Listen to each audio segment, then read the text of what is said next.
Amplistas. La entrevista del día en Nada que Perder.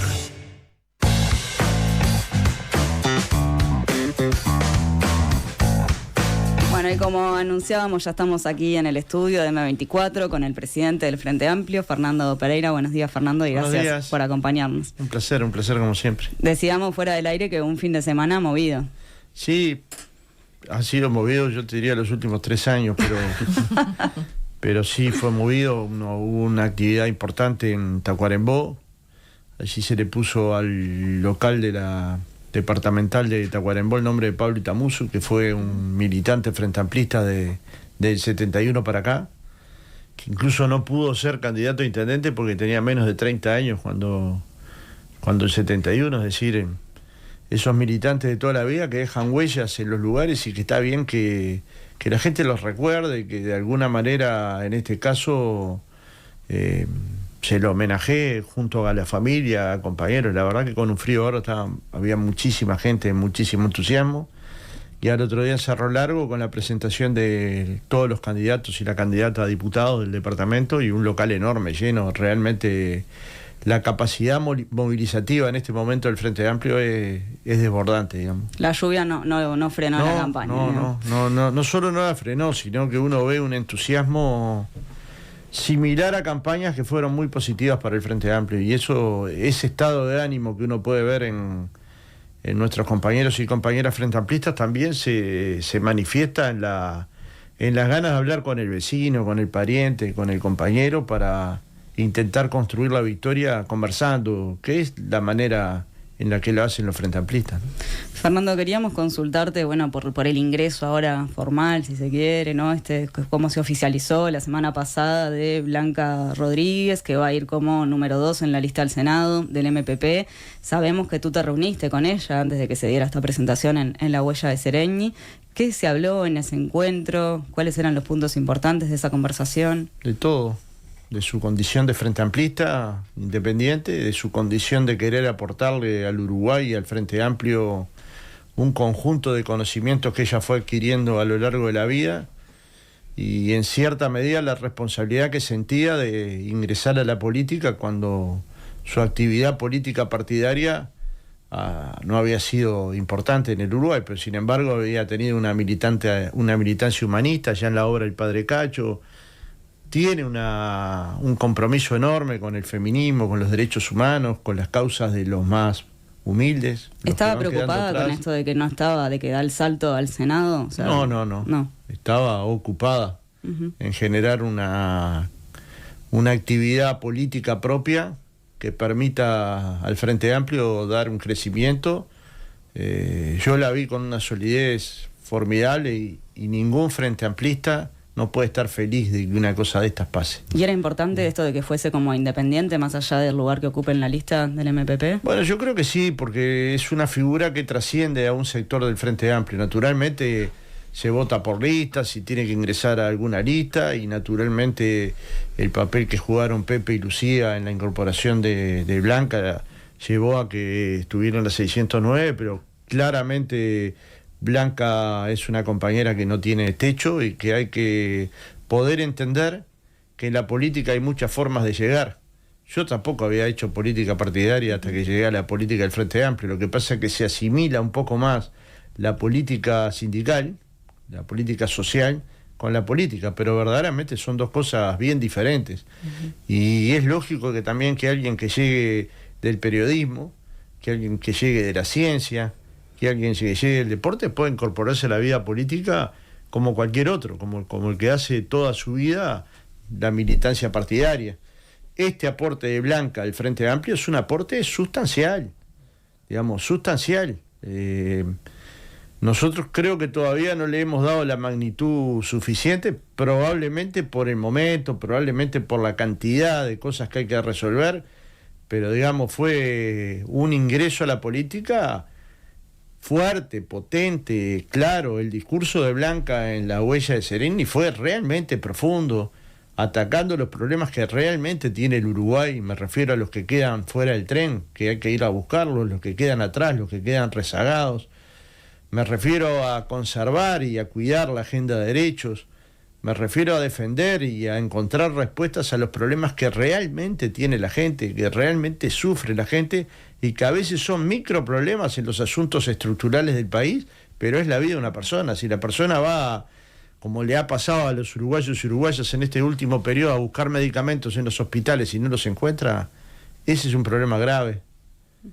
Y si no llega a fin de mes y no tiene alimentos suficientes, si tenés una cantidad de la población con déficit alimentario, es un problema grave. Entonces, digamos, también hay que empezar a buscar y desgranar cuáles son los problemas pequeños para la globalidad, pero sumamente importantes para un departamento, para una localidad, para una persona.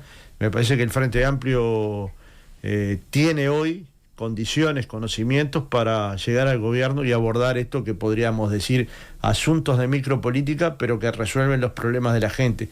Yamandú lo llama la revolución de las pequeñas cosas, y yo creo que es eso, que hay una parte de la política que hay que entender la macroeconomía y la macro, la política y las políticas macro y las políticas estructurales, pero hay una parte de la política que es pensar en cada uruguayo y en cada uruguaya, y bueno, en el discurso de Blanca eso quedó muy marcado. Yo no puedo disimular que siento una alegría tremenda por el ingreso. Y entiendo que es un aporte a mejorar la política del Uruguay, a darle otra sensibilidad, otra frescura, otra llegada.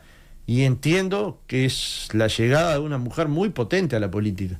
Entonces, digamos, son todas cosas que suman al Frente Amplio, no a una lista en particular, que suman al Frente Amplio. Si somos capaces de, con generosidad y amplitud, cuidar a Blanca, y me refiero a no cuidar porque ella precise cuidado, sino proteger sobre ataques que van a llegar, como ya están llegando, porque sí, uno pasa de ser un dirigente sindical moderado a un dirigente político radical en 4 minutos más o menos, y de ser una periodista respetada, allá tener ataques, allá poner dudas, una semana. ¿Y por qué es sustancial su ingreso?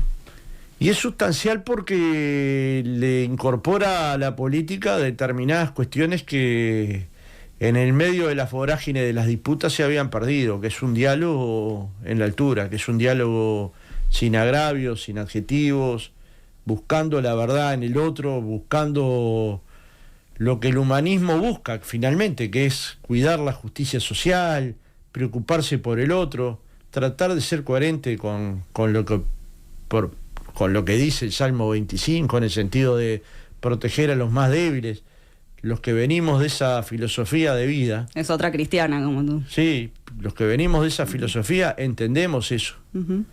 Muchas veces nos quita el sueño pensar en cómo hay gente viviendo en la calle, o gente que tiene problemas para llegar a fin de mes, o gente que tiene déficit alimentario, o niños y niñas que están por debajo de la línea de la pobreza, y ahí deberían estar muchas de nuestras atenciones colocadas, porque no hay desarrollo de un país si tenés 2 de cada 10 niños por debajo de la línea de la pobreza, y esto solo en términos económicos, sin mirar la pobreza estructural.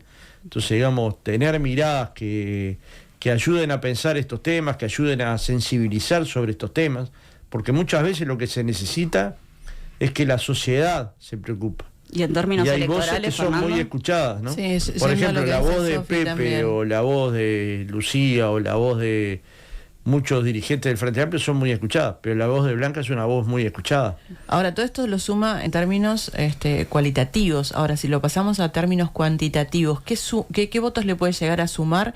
Puede llegar a traer votos de los indecisos, votos de aquellas personas que votaron en las elecciones pasadas a la oposición. ¿Cómo va a ser el movimiento interno dentro del Frente Amplio también en cuanto a la votación? Hoy nadie lo puede saber, pero que va a haber movimientos, nadie tiene dudas. ¿Pero cuál es la apuesta? Si hay algo que pasa que no tiene movimientos, a nadie le importa. Si toda la prensa estaba preocupada por este tema, si los canales pudieron transmitir decenas de minutos en vivo de este hecho, es porque estamos ante un hecho trascendente. No solo porque haya trabajado en subrayado durante 34 años, es porque construyó un perfil de uruguaya media que es compartido por la totalidad de los uruguayos, independiente del partido al que hayan votado. Entonces es muy probable que sí traiga votos de colorados y blancos, de cabildantes y independientes. Es probable que traiga votos de personas que hoy se sienten indecisas y que ven en Blanca una referencia, pero sobre todo, digamos, mejora cualitativamente la política, no solo ella, otros ingresos al Frente Amplio, y cuantitativamente puede llegar a hacer crecer la idea del Frente es amplio, porque no podés decir el Frente es amplio y que sigamos lo mismo, ¿no? El Frente tiene que ser amplio porque, por ejemplo, ayer en la lista de Cerro Largo, alguien que la elección pasada estuvo en el Partido Nacional va a ser candidato a diputado por el Frente Amplio. Y eso se trabajó durante mucho tiempo, y es un comerciante del lugar.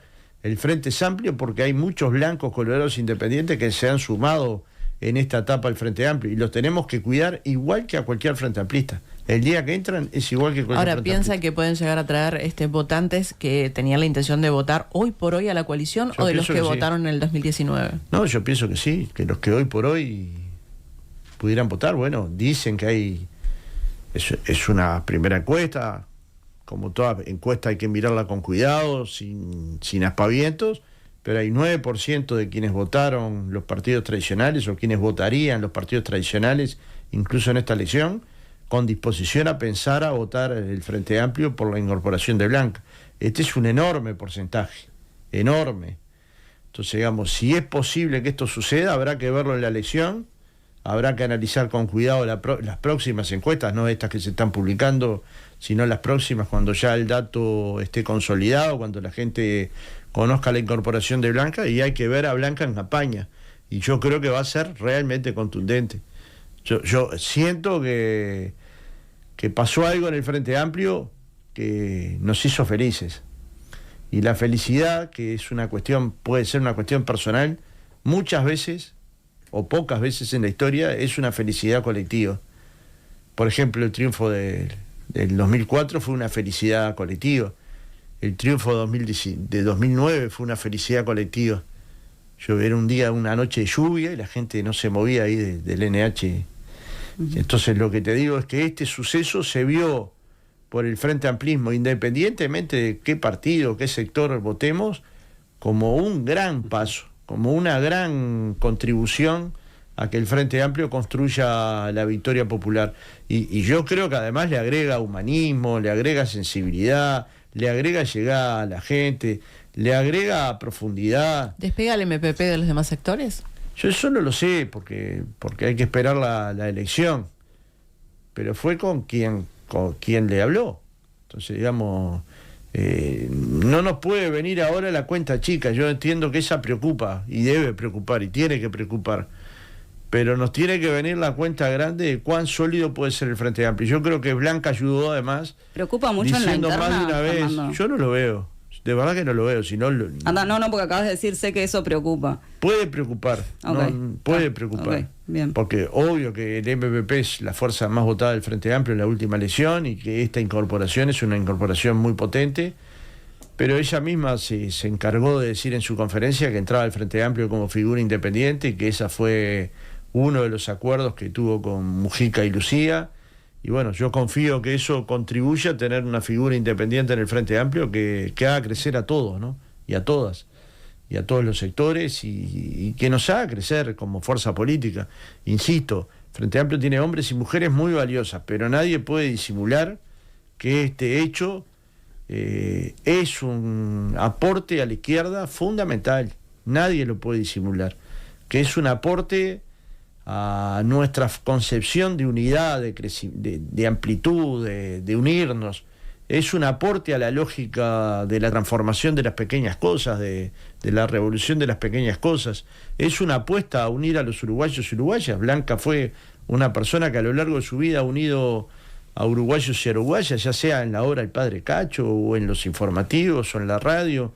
Su forma de hacer periodismo es una forma que ha de alguna manera enaltecido la profesión, como la de muchos otros compañeros y compañeras, y no podemos disimular la alegría, porque finalmente, si todo lo vemos como un hecho más de la vida cotidiana, viste, realmente yo siento que la conversación que tuvimos con Blanca, además de profunda, es esperanzadora. es muy esperanzadora. Fernando, ¿y qué pasa en términos de programa? ¿No? Porque ahora ustedes presentaron este avance del programa que se va a terminar de presentar completo ahora en septiembre, y el tema, bueno, que figura en primer lugar es la pobreza infantil, ¿no? Erradicar la pobreza extrema y tender a la erradicación de la pobreza infantil, y ustedes hablan por un lado de planes focalizados y por otro lado de inversiones sostenidas integrales. ¿De dónde van a salir esos recursos? Bueno, tienen que salir de muchas cuestiones, de redistribuciones sin duda, pero luego hay lugares donde el Uruguay tiene que echar mano. Claramente hay un gasto fiscal exagerado, los países en el mundo invierten 3.4, 3.2 para promover inversiones, en Uruguay se invierte más de 6. Eso hay que Nadie revisarlo. dice que eso va a pasar a la mitad. Decimos que hay que revisar y que hay actividades que se le están promoviendo la inversión que no tienen ningún sentido que la tengan. El Uruguay, nosotros tenemos confianza de que crezca, y en la medida de que crezca pueda distribuir mejor.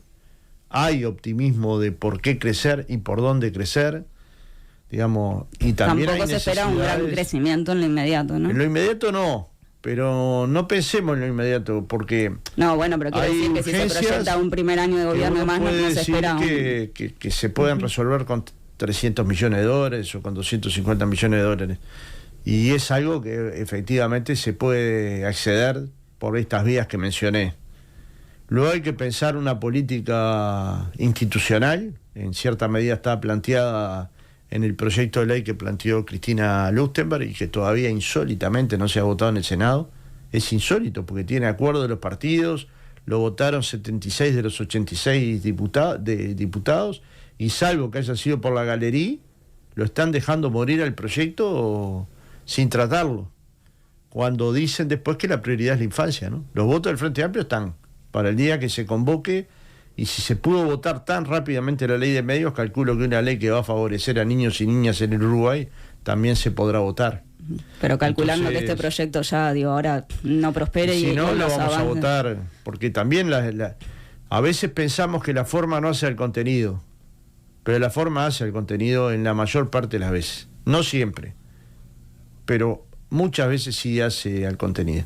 Y cuando hace el contenido, entonces hay que tener la estructura adecuada estatal que permita atender los problemas de la niñez en Uruguay, que van desde la alimentación, el cuidado, la protección a las madres jefas de hogar, la salud pública de los niños. Entonces, una mirada estructural al problema de la pobreza no tiene solo que ser un ingreso económico que le permita medir que está por debajo de la línea de la pobreza, porque esto en términos de datos va a ser muy importante, pero en términos de cambio social es relativamente importante. Tenemos que poder pensar un conjunto de políticas estructurales que cambien de una vez por todas la situación de niños que nacen condenados a crecer en la pobreza estructural, es decir, de no acceder a un libro, de pasar por la escuela pero que la escuela no pase por ellos, de tener desnutrición infantil o distintos problemas de salud, y eso hay que atenderlo a todo al mismo tiempo, porque imagínate un niño en una vivienda sin baño, que no tiene un libro, que la madre llegó al analfabetismo por desuso, o tiene analfabetismo crónico, o simplemente no tiene tiempo. Bueno, lo que cambia que a un niño le lean un cuento en edades tempranas es increíble.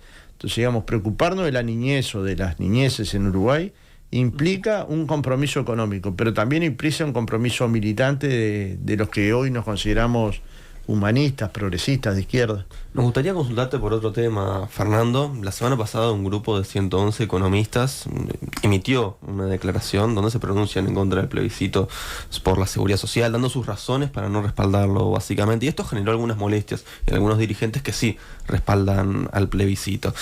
Tanto estas molestias como las respuestas fueron, en definitiva, hechos públicamente a los medios de comunicación, ¿no? ¿Cuánto puede afectar una polémica como de este tipo electoralmente al Frente Amplio, teniendo en cuenta que faltan 2 meses para las elecciones? Yo pienso que nada, pero estos debates hay que tenerlos con cuidado. Nosotros dimos libertad de acción precisamente para que la gente la tuviera, para que los sectores la tuvieran, para que los militantes del Frente Amplio la tuvieran. Aquellos que van a votar por el sí en el plebiscito y aquellos que no. Pero no tenemos que olvidar que la mayor parte de los aspectos vinculados a la seguridad social, el Frente Amplio tiene amplios acuerdos. El Frente Amplio votó por unanimidad el camino del diálogo social a partir de ni bien asuma el gobierno Yamatú, apostó a un conjunto de temas que tienen que ver con la sostenibilidad, con la protección social de las personas, con el financiamiento de la seguridad social, con los pilares de ahorro, que los piensa articular con los movimientos sindicales, con el movimiento de empresarios y con el de jubilados y con los partidos para pensar una transformación a 30 años, y nosotros creemos que ese es el mejor mecanismo.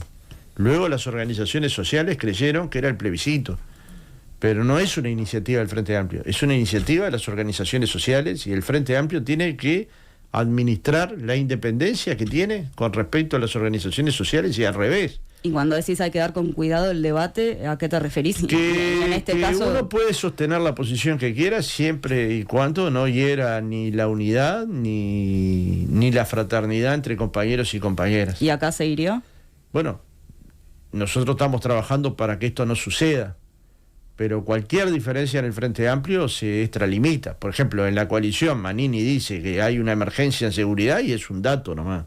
En el Frente Amplio tenemos una diferencia claramente explicitada, porque no es que está oculta, que es la diferencia si el plebiscito contribuye o no a mejorar la seguridad social, si efectivamente el plebiscito es la herramienta adecuada. No hemos llegado a un acuerdo y por lo tanto hemos dado libertad, y la libertad es para utilizar. Luego hay que utilizarla con mucha responsabilidad. Hasta ahora yo creo que se ha utilizado con mucha responsabilidad, pero siempre tenemos que tener claro que para transformar la seguridad social, para transformar la pobreza infantil, para cambiar en educación, para cambiar la seguridad pública del Uruguay, para cambiar los ejes del desarrollo productivo, lo primero que tiene que pasar es que gane el Frente Amplio. Ahora, entonces, si la prioridad es que gane el Frente Amplio, todos tenemos que ser cuidadosos de la casa común, el Frente Amplio. Fernando, ¿no se acerca demasiado, no se corre el riesgo de acercarse demasiado al discurso del oficialismo, este discurso de los 111 economistas, el argumento que dan para no acompañar el plebiscito? Yo creo que fueron argumentos diferentes, todos discutibles, como son discutibles todos los que se dan, porque es una polémica compleja. Por ejemplo, hay argumentos para no votar el plebiscito que tienen que ver con que no tuvo consensos sociales suficientes y políticos. Este es el criterio que asumió la compañera Carolina Cose y que yo comparto. Comparto porque mi vida ha sido eso, que cree que las transformaciones sociales son productos de amplios acuerdos sociales y que cuando logramos transformaciones profundas se lograron porque había acuerdos políticos y sociales muy fuertes. Por ejemplo, la protección de las empresas públicas. Pero lo cierto es que la derecha ya agarró esto, ¿no? Desde la discrepancia del otro día. De la derecha, porque vivimos angustiados con la derecha y tiene que estar la derecha angustiado con nosotros. Pero viven angustiados con la derecha. No podemos subvertir. Bueno, a veces nos pasa que o los medios lo priorizan como que nosotros tuviéramos que tener la agenda de la derecha. Y yo no me va a dirigir Delgado ni Ojeda. Tienen dificultades para dirigir sus propios partidos. Si uno mira la totalidad de las encuestas, el Frente Amplio va primero, y si las mira en proyección, con microdatos, tiene grandes posibilidades de obtener la mayoría parlamentaria. ¿Y vamos a ser nosotros los que estemos nerviosos? Entonces, digamos, si nosotros precisamos amplios acuerdos sociales, bueno, ese es un argumento. Luego hubo un argumento de los economistas que está más vinculado a cuánto daño generarían las cuentas fiscales del Uruguay. Y ahí hay una discusión sensata sobre el contenido de la papeleta, sobre lo que se dice. Bueno, dependiendo cómo se interpreta la papeleta, o vale $1.000 millones o vale 460, y este no es un cambio menor. Y es una discusión pública que la izquierda está dando. Ahora, luego, no es el único tema que tiene la izquierda para trabajar, el de la seguridad social. Entonces, cuando cambiamos las prioridades del lugar, la prioridad principal no es ganar una elección, es transformar al Uruguay. Y para eso hay que ganar una elección. Punto segundo, el Uruguay tiene prioridades que son urgencias. 20% de pobreza infantil, que también es protección social. Pero la en ese educación sentido, con Fernando, menos recursos, y también tiene el tema de la seguridad social. Si no se aprueba el plebiscito, vamos a ir al diálogo social. Pero si se aprueba, vamos a ir al diálogo social. Entonces, digamos, de alguna manera hay que construir condiciones para que las herramientas de diálogo y de acuerdo sean otra vez herramientas de consensos amplios, insisto, como lo fue en la ley de empresas públicas para que las empresas públicas quedaran en las manos de los uruguayos, o incluso en otros proyectos, por ejemplo en el 89 para que las pasividades y jubilaciones ajustaran por índice medio salarios, cuestión que le cambió la vida a los jubilados, o en el 94 para que no se pudieran incorporar artículos en la rendición de cuentas o en la ley de presupuesto a artículos de la seguridad social. Y en estos los líderes votaron distintos. Si usted se fija, en el 89, Sanguinetti y Valle votaron distintos, opinaban distintos. Y si se fija en el 94, Volonté y Lacalle, liderazgos del Partido Nacional, opinaban distintos. ¿Y por qué es tan dramático que dirigentes del Frente Amplio opinen distinto? ¿No Ahora, lo es? pero si va a salir, si se va a ir a un diálogo social, tanto si gana el plebiscito como si no gana el plebiscito, ¿no es lo mismo? No, porque ¿El para apoyo, algunos no el apoyo? compañeros es drástico el cambio que se va a dar Mira, en términos fiscales, ¿no? El presidente del PIT-CNT, Marcelo Abdala, dijo semanas atrás que, te voy a leer textual, si yo no leí mal, el programa del Frente Amplio dice que hay que volver a reinstalar la edad de jubilaciones a los 60 años, la papeleta lo mismo, el programa del Frente Amplio dice que hay que elevar la jubilación mínima al nivel del salario mínimo, la papeleta dice eso, el programa dice erradicar el lucro financiero de la seguridad social, nosotros decimos erradicar la SAFAP. Para Abdala hay, coincidencia, obviamente, en estos tres puntos centrales de la papeleta. ¿Compartís esa idea de que coinciden No, en estos coincidencias puntos hay. y que vendría a ser Pero lo mismo? coincidencias hay. Luego hay que ver la escritura de la papeleta. Digamos, Pero en los para tres mi puntos gusto, centrales hay coincidencia. para mi gusto, históricamente se ha resuelto, y yo estuve ahí un tiempo largo, que la mejor vía de la transformación de la seguridad social, de acuerdo a lo que recomienda la OIT y a lo que obviamente el PCNT fue coherente con eso, es el diálogo social, por múltiples motivos. Porque la seguridad social es muy móvil, porque hay que repararla cada tanto tiempo, porque requiere tener mecanismos para negociar distintos cambios, y el Frente Amplio demostró ser un partido consciente de esto en la reforma de 2008. Ahora yo sé que quedó pasada en el tiempo, pero ¿cuántas personas, cuántos hombres y mujeres pasaron a tener derecho a jubilación cuando bajamos de 35 a 30 años las exigencias de jubilar? ¿Cuántas mujeres pudieron jubilarse porque se le dio cada un año por cada hijo nacido vivo? ¿Cuánto cambió el seguro, la ley del seguro de paro para los trabajadores que iban al seguro de paro? ¿Cuánto cambió la situación de caja bancaria con la reforma de la caja bancaria? Es decir, hubo transformaciones profundas, hijas del diálogo. Yo soy hincha de que ese sea el mecanismo. Luego, ¿cómo se llega al salario mínimo? Porque una cosa es llegar de un día para el otro, otra cosa es como fue haciendo el Frente Amplio, aumentando cada julio un porcentaje, que lamentablemente este gobierno discontinuó, para luego no descontarlo en enero, a tal punto que la jubilación mínima en el Uruguay en los gobiernos del Frente Amplio se triplicó. Entonces no es que el Frente Amplio dice que hay que llegar, el Frente Amplio avanzó sustancialmente en la línea de llegar, y si se hubiera aplicado los porcentajes que el Frente Amplio colocaba, hoy el salario mínimo nacional estaría a 1.000 pesos de la jubilación mínima. Entonces, digamos, esa es una forma de llegar al salario mínimo diferente a la de la papeleta. Las dos tienen el mismo objetivo, pero las formas son diferentes. Esto quiere decir que una u otra, haya que optar por una u otra, va a decidir el pueblo uruguayo. Luego, la edad de los 60 años hay que discutir cómo. Si es promoviendo que la gente se jubile a más tardía edad. Pero esos son frutos del diálogo. Lo que hace el programa del Frente Amplio, que creo que es el más profundo en materia de seguridad social, la política más radical en materia de transformación social, es el programa del Frente Amplio. Si uno lo analiza, lo lee, lo desmenuza, sin duda ahí hay una profundidad importante, muy importante.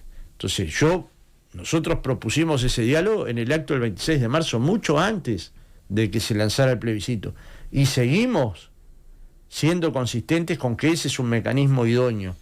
Luego, ¿hay cercanías con algunas posiciones sindicales? Claro que las hay. Lo que no hay es un acuerdo sobre si la forma de resolver el problema es plebiscitaria o no.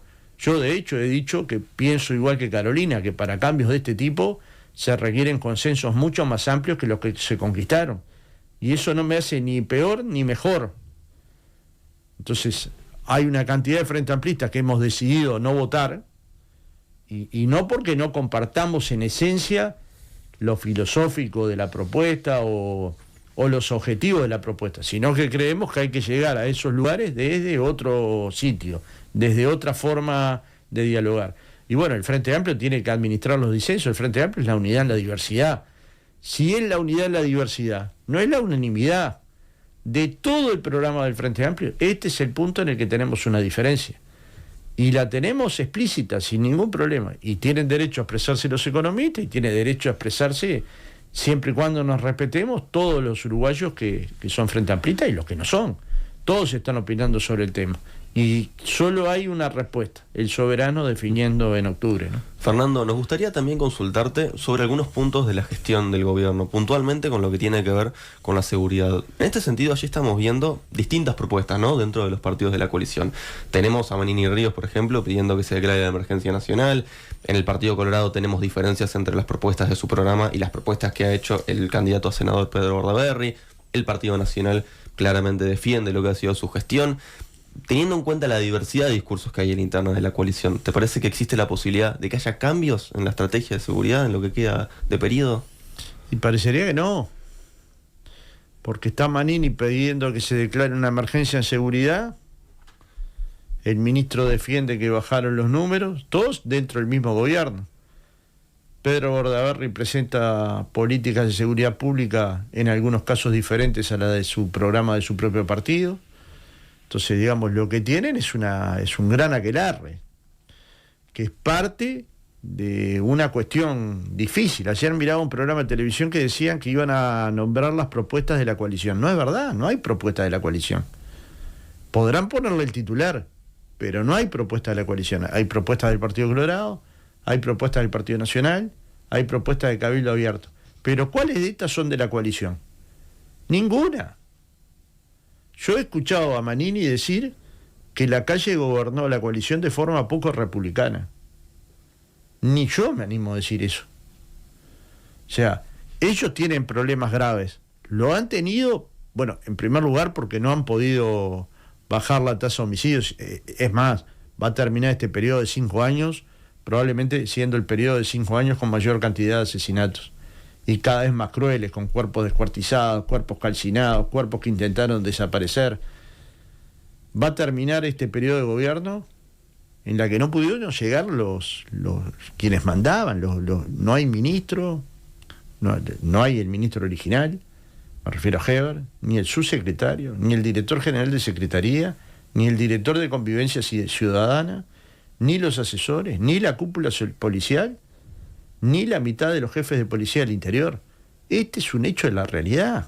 No hay perspectiva de cambio. Es que fracasaron rotundamente, porque cuando uno tiene que sacar tanta gente por distintas acciones que fueron, como mínimo, al margen de la transparencia, en el caso de Heber, por el pasaporte Marcet, y porque le mintieron al Senado, organizando 20 gobernantes para mentir, o entre gobernantes y asesores. En otros casos por el caso Astesiano, porque le daban información y se quejarán, dirán que no, pero le daban cuestiones que no le deberían haber dado. ¿La seguridad es el principal problema de este gobierno? Bueno, es uno de ellos, pero es donde ha tenido calculo que mayores el carencias. principal problema es que el 95% de los uruguayos empeoraron su calidad de vida y que en algunos casos fue drástica, que los uruguayos perdieron entre 45 y 60 jornales, y eso es seguridad económica, es que los hogares tengan menos. Han tenido un problema enorme en cuanto a la transparencia, en la opacidad. No me daría todo el programa para decir todos los actos, algunos de corrupción, otros de falta de transparencia, que han generado que tuviéramos un gobierno embuido en escándalos todo el tiempo, por un pasaporte, por una trama de corrupción en la torre ejecutiva en el 4º piso, a quienes no se le tomaba el nombre, a quién iban a ver a Astesiano, por dar viviendas a dedo, por comprar publicidad en turismo a un lugar donde no se podía entrar, por colocar los ediles de las listas de la calle en Salto Grande, por hacer ese escándalo que pasó en Artigas, que pagaron las extras que no se hicieron, no se sabe a dónde fue a dar ese dinero, no sé si se estará investigando el seguimiento del mismo, pero son casi $1.300.000 de horas extras que fueron irregulares, que se pagaban a gente que no marcaba tarjeta o que simplemente no tenía tiempo vital para hacer esa cantidad de horas y que quedó demostrado que fueron actos de corrupción muy importantes. Y esto en el gobierno pesa, pero también pesa en la sociedad. La gente quiere un gobierno honrado, la gente quiere que gobierne la honestidad. Y naturalmente que este es un problema. Y la seguridad pública, es un problema grave que nosotros no disimulamos y lo colocamos en el programa con modestia, sabiendo que nosotros también tuvimos problemas cuando nos tocó gobernar, porque no es sencillo combatirlo, no es sencillo resolver el problema, pero tenemos la convicción y la fortaleza y los equipos técnicos y académicos como para llegar al gobierno y tomar decisiones. Y ojalá ahí también haya un amplio consenso social para llegar a algunas políticas que sean de mayor acuerdo en la sociedad uruguaya, ¿no? Son muchos los temas en los que se está poniendo el foco en esta campaña, ¿no? ¿Y quién es que está marcando hoy por hoy? ¿Quién te parece que está marcando hoy por hoy la agenda de campaña? ¿La oposición? ¿El oficialismo? La oposición, el oficialismo ha sido bastante crítico y ha insistido con los 2 plebiscitos por un lado, con la situación en Venezuela por otro. ¿Quién está marcando hoy por hoy la cancha? Yamandú y Carolina y el Frente Amplio. Si no hay ninguna palabra que se utilice más que Frente Amplio. No Cuando el los Partido están Nacional va a desconcentrando hablar, con estos temas, sobre todo con los plebiscitos. Nosotros estamos muy concentrados. Uh-huh. Nosotros estamos convencidos de que hay una forma de cambiar el Uruguay, por nuestra cultura, por nuestra forma de ser, por los propios fundamentos que han planteado la fórmula en términos de cuáles son nuestros valores y principios. Eso de gobernar con honestidad, eso de unir a los uruguayos, son valores y principios. Eso de tener fraternidad, eso de que cuidar a los uruguayos que tienen más dificultades, son de valores y principios. Y luego hay un programa que lo sustenta, que va a terminar de presentarse el plan de gobierno el 16 de septiembre en Colonia, como hemos hecho todas las presentaciones en los últimos 3 años en el interior del país. Entonces, de alguna manera, lo que hay que tener claro es a dónde vamos. Tenemos una fórmula presidencial muy potente, la más potente de mi punto de vista que tiene el Uruguay, con Yamandú y Carolina. Tenemos un programa. Ellos se insisten en decir que no tienen programa y es solo entrar a la página, cualquier uruguayo puede hacerlo, a la página frenteamplio.uy. Bueno, ellos dicen que todavía no está el programa, no están las bases programáticas y están los avances. Está la base programática, y la base programática es tu proyecto de país. Finalmente otras cosas son acciones de gobierno. Lo que ellos piden es que nosotros hagamos lo que ellos hacen, que es hacer promesas al vuelo. Vamos a construir 136 liceos modelo. ¿Y dónde están? 5 años después, ¿dónde están? Vamos a construir 50.000 viviendas. ¿Ahora están haciendo promesas al vuelo? ¿Y no te parece a vos? Si se podía bajar el costo de vida a 3.000 pesos acá uruguayo, ¿por qué no se hizo? Si por distintos mecanismos burocráticos se podía bajar 3.000 pesos a los uruguayos, ¿por qué no se hizo? ¿Por qué no se fijaron en las políticas de frontera cuando gobernaron? Cuando tuvieron el peor desfasaje cambiario entre Argentina y Uruguay. ¿Por qué no pensaron? Ninguna política iba a solucionar el problema, pero cualquier contribución a resolver el problema del comercio y de otras tantas fuentes de trabajo en los departamentos de Paysandú, de Río Negro, de Soriano, hubieran sido contribuciones muy importantes, de Salto. Y sin embargo no se hicieron, es decir, prometen cosas que luego no importa si las cumplen o no. Las 50.000 viviendas que prometían, ¿dónde están? Entonces, si uno empieza a atar la mejora que iban a hacer de la salud pública, ¿dónde están? En policlínicas y hospitales donde faltan medicamentos para enfermedades crónicas. Entonces, digamos, cuando uno dice el gobierno tuvo fracasos, no es por necio, es porque lee el compromiso por el país y lo compara con lo que hicieron y no cumplieron con un programa mínimo. Entonces, todas estas cosas que ahora están cumpliendo, después terminan en un acuerdo, si llegan al balotaje. Y ese acuerdo es de 10 puntos, de 11 puntos. Entonces, las miles de cosas que ahora están proponiendo desaparecen. ¿Viste? Y claramente el Frente Amplio tiene la obligación de cumplir. El Frente Amplio dijo, llegamos para cambiar, para devolver la negociación colectiva en el Uruguay en 2004, y llegó, devolvió la negociación colectiva, construyó el Sistema Nacional Integrado de Salud, modificó la norma tributaria, hizo una reforma tributaria, y el que gana más paga más que el que no gana nada, o el que gana menos, y el que tiene más paga más, con el IRPF2. Llegó el Uruguay para transformar y construir decenas de escuelas en cada periodo de gobierno, cerca de 50 escuelas en cada periodo de gobierno. No decir que las iba a hacer, hacerlas. Jardines para que fueran obligatorios los niños de 4 años, y están creados los jardines para que sea obligatorio jardines de 3 años, y que la educación temprana ayude a todos los niños y en particular a los niños de contexto sociocultural crítico. El Frente Amplio hizo transformaciones tan grandes como la que dijo Tabaré Vázquez, que iba a mover la raíz de los árboles entregándole a cada niño un computador.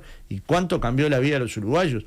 Ustedes se acordarán que decían que esas computadoras iban a aparecer en las calles o en las ferias Yo nunca vi en una feria, y voy todos los domingos, ¿no? Salvo que esté de gira, voy todos los domingos. Nunca he visto de todo: vestidos de novia, dientes postizos, martillo viejo, piezas de antigüedades que a mí me gustan. Pero nunca vi una ceibalita. Y colocamos internet en las escuelas y en los liceos y en las plazas.